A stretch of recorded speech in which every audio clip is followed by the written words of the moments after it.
University سے آتے ہوئے ایک بھکاری پر نظر پڑی جو ہاسی دھوپ میں بیٹھا ہوا تھا، جس کے نہ ہاتھ تھے اور نہ ہی پاؤں، جس کے اوپر سے بہت سی مکھیاں بیٹھی تھی اور وہ ان کو اڑا بھی نہیں سکتا تھا۔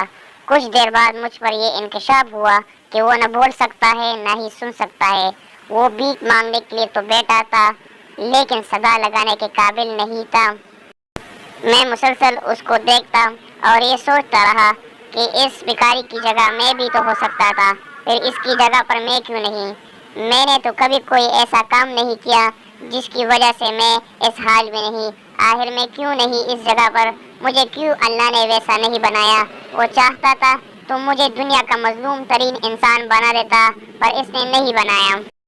میں ساری زندگی بھی سجدے میں رہوں تو بھی اس کا شکر ادا نہیں کر سکتا۔ ہاتھ، پاؤں، آنکھیں، کان، سب کچھ تو اللہ نے دے رکھے ہیں۔ وہ چاہتا تو مجھے بھی دنیا میں محروم کر دیتا، لیکن مجھے تو اللہ مسلسل عطا کیے جا رہا ہے، عطا پر عطا، مسلسل مہربانی۔ میری نافرمانیوں کوتاہیوں کے باوجود مجھے دیتا چلا جا رہا ہے اللہ۔